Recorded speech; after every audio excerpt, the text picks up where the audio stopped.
오늘 하나님께서 우리에게 주신 말씀 우리 함께 보도록 하겠습니다. 오늘 말씀은 야고보서 2장 14절에서 26절까지의 말씀입니다. 야고보서 2장 14절에서 26절까지의 말씀을 우리 함께 보도록 하겠습니다.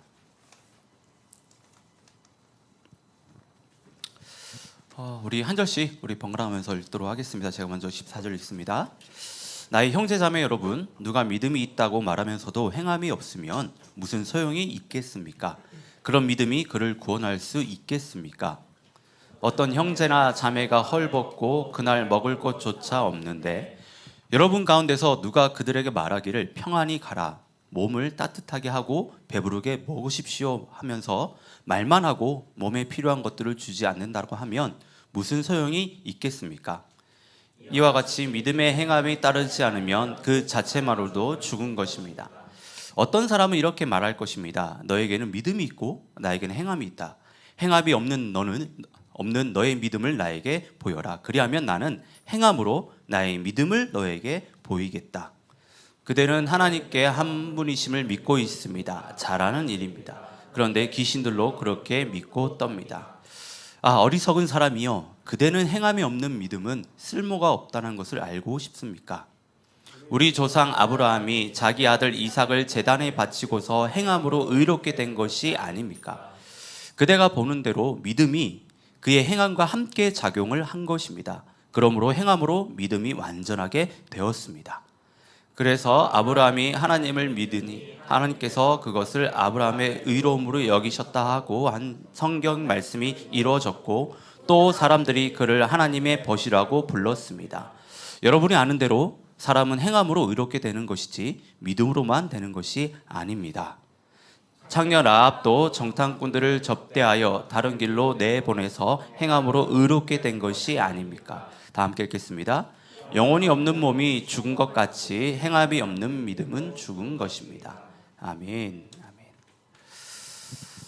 오늘은 저희가 함께 읽은 이 말씀을 가지고요, 쇼미더 믿음이라는 제목으로 말씀을 함께 나누도록 하겠습니다. 오늘 저희가 읽은 그 2장 23절 하반절의 말씀을 보면 또 사람들이 그를 하나님의 벗이라고 불렀습니다라고 기록이 되어 있습니다. 여기서 그는 누구를 가리키는 것일까요? 여기서 그는 바로 아브라함을 가리키는 것입니다. 야고보는 이 말씀을 통해 아브라함이 하나님의 벗으로 불렸음을 강조하고 있는데, 이는 이미 역대하 20장 7절과 이사야서 41장 8절에서 언급된 그 아브라함이 붙여진 아주 독특한 특별한 그 호칭입니다. 여러분, 우리는 보통 어떤 사람들에게 벗이라고, 친구라고 이야기를 합니까? 그렇게 부르죠? 마음이 서로 통하고 허물이 없이 친밀한 관계, 깊은 신뢰를 나누는 사람들을 우리는 벗이라고, 친구라고 부르지 않습니까? 그런데 한번 상상해 보십시오. 만물을 창조하신 그 주님이, 온 우주의 주인이신 그 하나님께서 우리를 향해 너는 나의 친구라고 말씀하신다면 그것이 얼마나 참 감동스럽고 영광스러운 일이 아니겠습니까? 하나님께서 우리를 당신의 벗으로 친구로 인정해 주시는 것은 그 어떤 말로도 형언할 수 없는 진짜 큰 축복이 아닐 수 없습니다. 근데 아브라함은 바로 이 놀라운 이 축복을 누렸던 사람입니다. 그런데 아브라함이 누렸던 이 하나님의 그 벗이라는 그 호칭은 단순한 어떤 그 친밀감이 있다고 해서 붙여진 것은 아닙니다. 요한복음 15장 15절의 말씀은 우리와 하나님과의 그 관계에 대한 아주 놀라운 인사이트를 주는데, 예수님께서는 15장 15절 보시면 이제부터는 내가 너희를 종이라고 부르지 않겠다. 종은 그의 주인이 무엇을 하는지를 알지 못한다. 나는 너희를 친구라고 불렀다. 내가 아버지에게서 들은 모든 것을 너에게 알려주었기 때문이다라고 이야기해요. 그러니까 이 말씀은 종이 주인의 뜻을 알지 못하고 그저 시키는 일만 수행하는 것과 달리, 친구는 주인의 깊은 뜻과 그 계획을 공유받고 헤아린다는 것을 명확히 보여줍니다. 따라서 하나님의 친구는 단순히 하나님과의 그 가까운 관계를 넘어 하나님의 마음을 알고 그분의 뜻을 이해하며 순종하는 사람이라고 할 수 있습니다. 근데 놀라운 사실은 하나님께서 이처럼 자신의 뜻을 헤아리고 순종하는 그 친구의 자리에 어떤 완전한 존재나 아니면 천사를 택한 것이 아니라 연약하고 부족함이 많은 바로 우리 인간을 지목하셨다라고 하는 사실입니다. 이는 저와 여러분 모두가 다 하나님의 친구가 될 수 있다라고 하는 거예요. 하나님은 우리를 아브라함처럼 당신의 가장 가까운 존재, 그 친구로 부르셔서요, 당신의 그 비밀까지 나누며 동행하기를 원하십니다. 우리는 하나님께서 우리를 친구 삼고 싶어 하신다는 것을 깨닫고 그분과 깊은 교제를 나누는 참된 친구가 되기 위해서 우리는요, 노력을 해야 돼요. 노력을. 자, 그렇다면 우리에게 주어지는 자연스러운 질문이 이게 있죠. 아브라함은 과연 어떤 삶을 살았기에, 어떤 노력을 기울였기에 하나님의 그 벗이라고, 친구라고 불렸을까? 어떻게 했기에 그런 영광스러운 호칭을 얻을 수 있었을까? 하나님은 어떤 이유에서 아브라함을 당신의 친구 삼아 주셨는가? 이런 질문을 저희가 해볼 수 있습니다.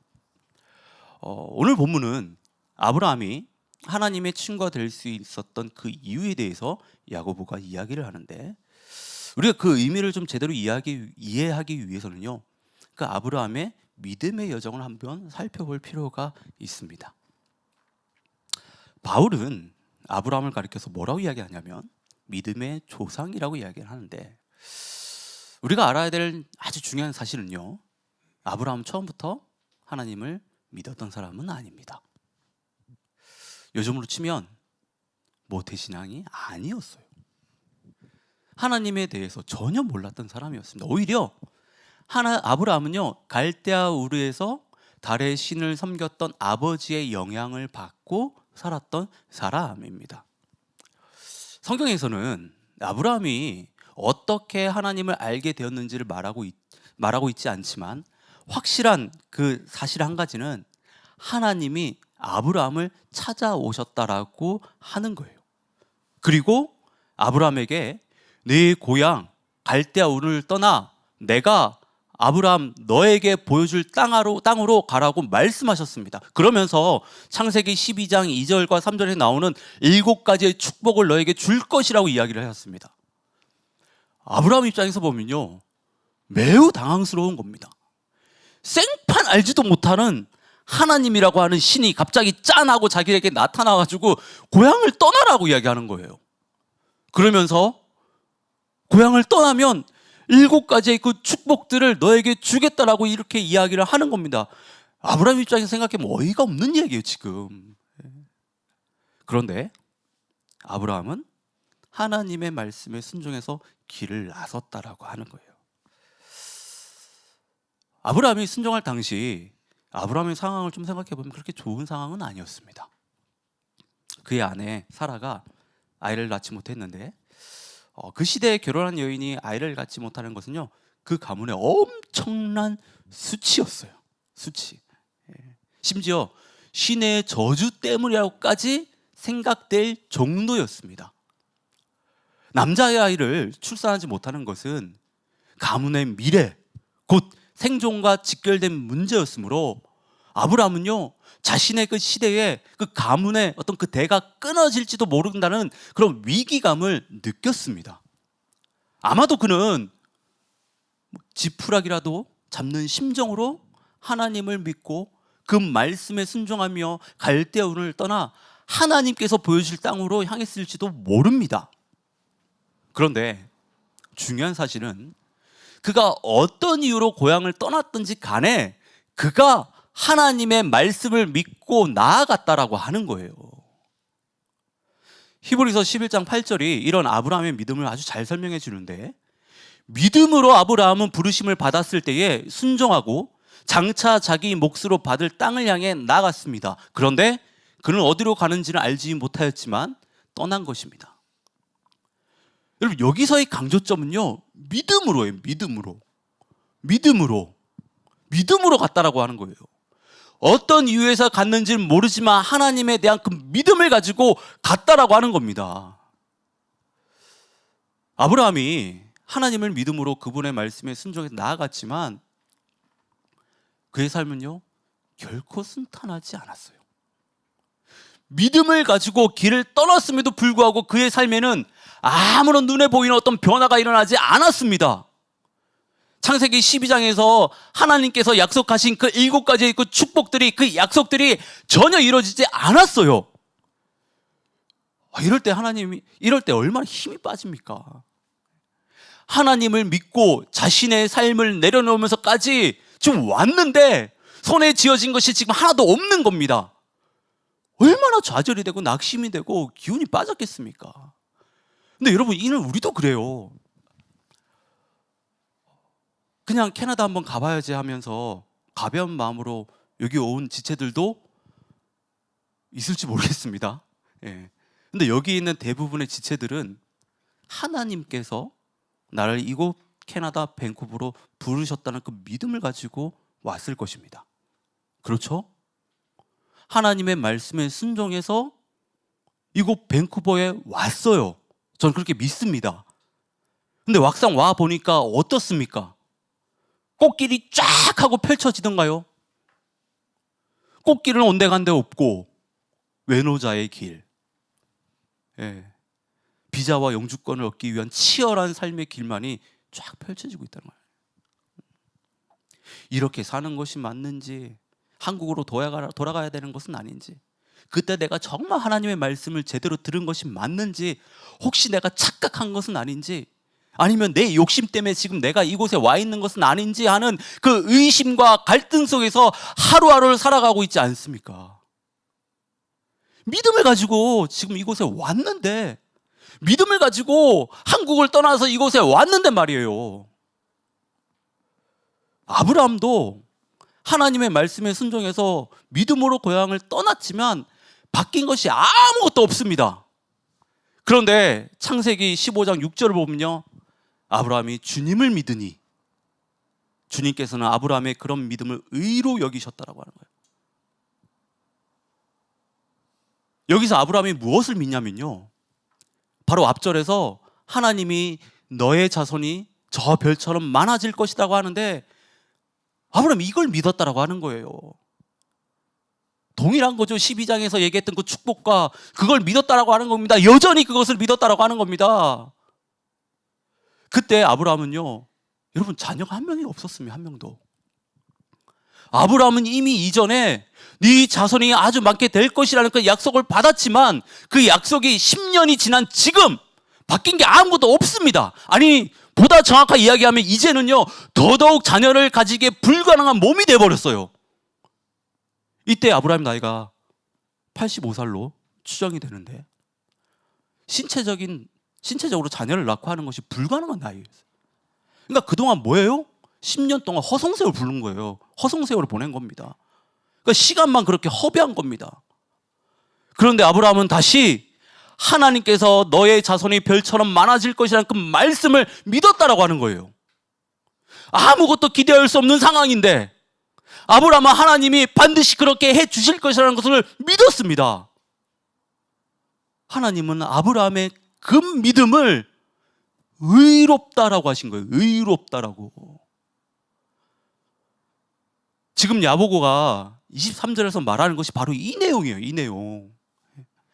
하나님은 아브라함의 그 믿음을요, 의롭게 여기셨습니다. 그런데 아브라함의 이 의로운 믿음의 완성은요, 오늘 본문 21절에서 야고보가 말하는 아브라함이 이삭을 바치는 그 사건을 통해서 이루어진다라고 하는 거예요.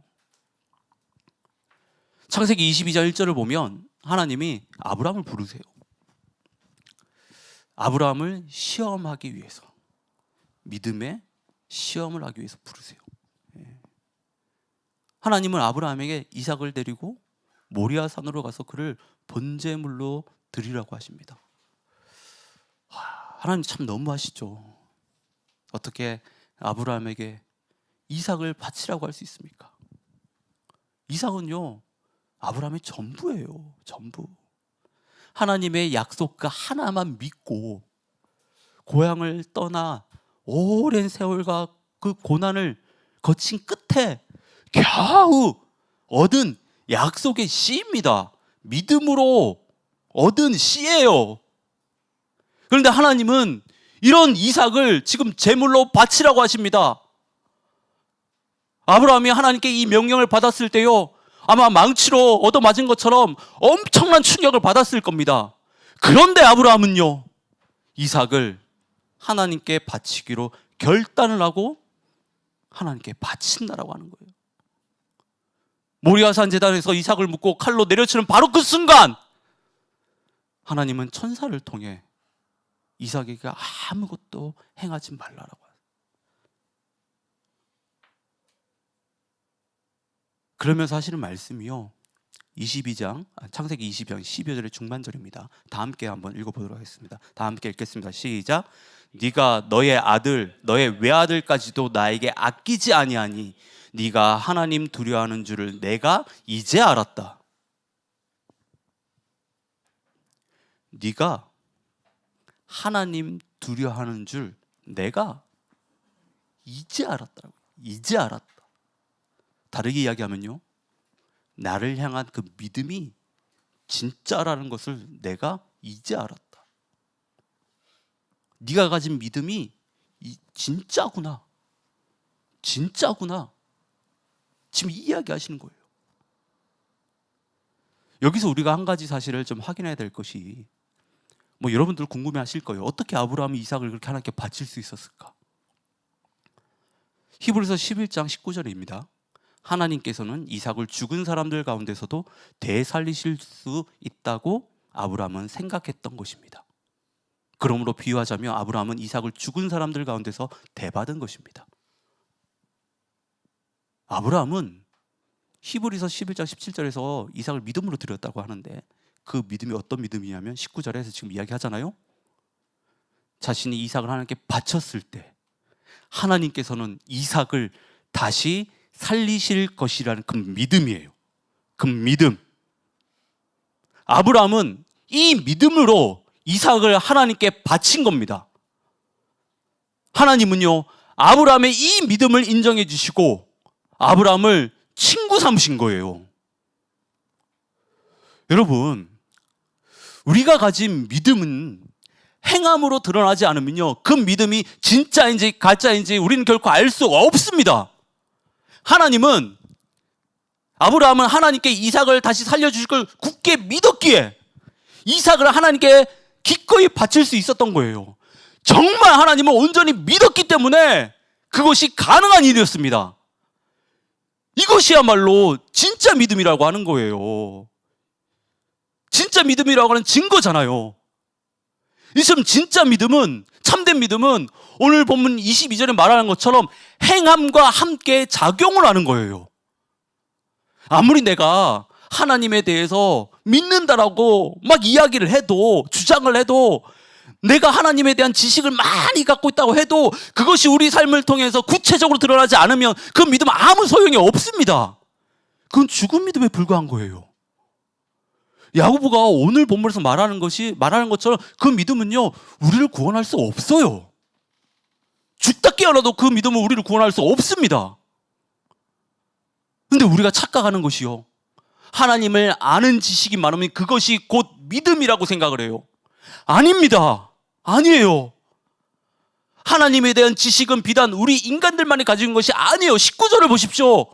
심지어 귀신들조차도 하나님에 대한 지식을 가지고 있어요.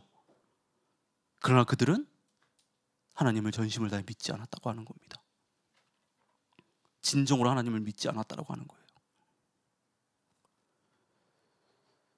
여러분 잘 들으셔야 됩니다. 우리가 믿음을 가지는 것은요, 우리의 능력이나 의지로 하나님에 대한 믿음을 가지는 것이 아닙니다. 하나님께서 우리에게 주신 겁니다.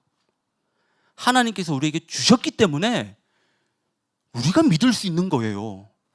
하나님이 우리에게 주셨기 때문에 우리가 믿을 수 있는 겁니다. 아브라함을 보십시오. 그가 하나님을 찾았습니까? 아닙니다. 하나님이 그에게 찾아왔습니다. 그래서 그가 믿을 수 있었던 겁니다. 그래서 전적인 은혜이고, 이 은혜로 우리는 하나님께 구원을 받는 거예요. 그래서 진짜 믿음이 우리에게 들어오잖아요. 그것을 이렇게 이야기할 수 있어요. 새 생명이 우리에게 들어온 겁니다. 우리는 죄로 인해 영원히 죽을 수밖에 없었던 사람인데, 전적으로 타락했던 그런 사람인데, 하나님께서 우리에게 믿음을 주셔서 우리에게 새 생명이 들어온 겁니다.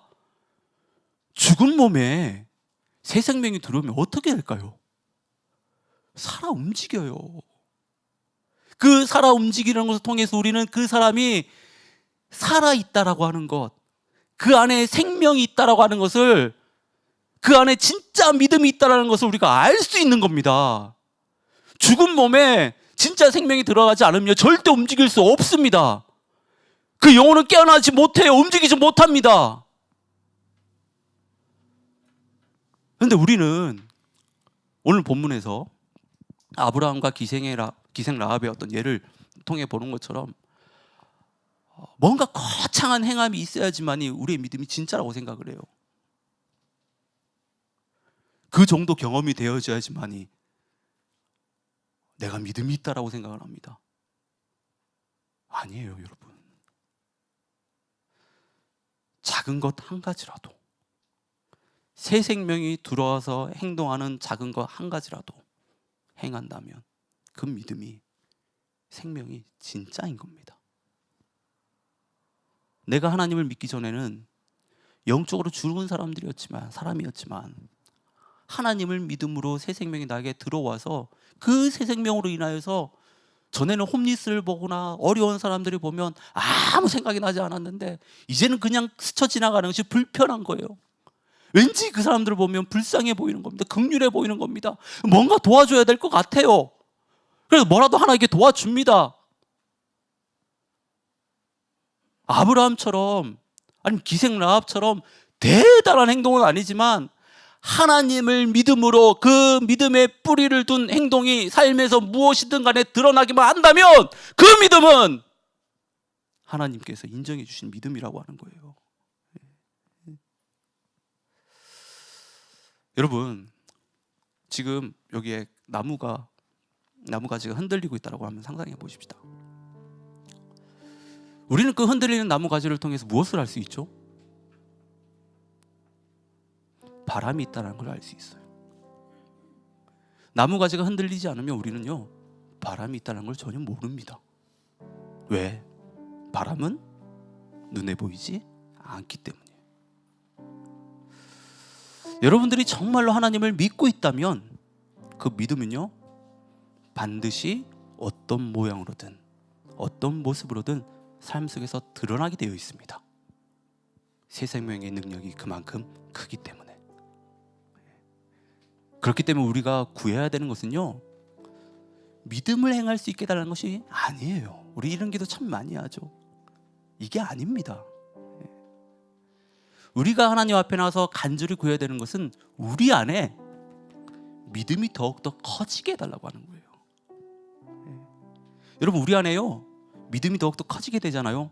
그 믿음이 우리를 끊임없이 자극합니다. 때로는 몰아붙여서요, 우리로 하여금 믿음의 행동을 행하지 않으면 안 되게끔 우리를 그렇게 끌고 간다라고 하는 거예요. 우리가 우리 삶에서 믿음에 깊이 뿌리 내린 그 행함을 실천할 때요, 하나님께서는 그 믿음을 기쁘게 여기시는 거예요. 그 믿음을요, 인정해 주시는 겁니다. 그리고 그 믿음 가운데 놀라운 축복들을 허락하신다라고 하는 겁니다. 여러분, 아브라함이 지금 받은 축복을 생각해 보십시오. 하나님의 보시라고 하잖아요. 믿음의 조성이라고 하지 않습니까? 기생 라합은 어떻습니까? 여리고 성이 함락됐었을 때 실제적인 그 가정 가운데 구원이 일어났습니다. 그리고 예수님의 족보에 이름이 올라가는 그 영광스러운 그 일들을 기생 라합이 누렸다라고 하는 겁니다. 그들이 그냥 그렇게 그것을 누릴 수 있었습니까? 아니에요. 믿음을 행했기 때문에, 믿음을 행했기 때문에 그런 축복들을 누릴 수 있었다라고 하는 겁니다. 저는 저도 그렇고 우리 모두가요, 정말 믿음의 뿌리를 둔 행함을 좀 드러내며 살아갈 수 있기를 진심으로 바랍니다. 여러분들에게 하나님께서 주신 그런 삶의 재단들이 있잖아요. 그곳에서 믿음의 뿌리를 둔 그 행동들, 그 행함들이 정말 많이 좀 일어났으면 좋겠고, 그것을 통하여서 정말 하나님께 많은 축복들을 받을 수 있기를 진심으로 축원합니다.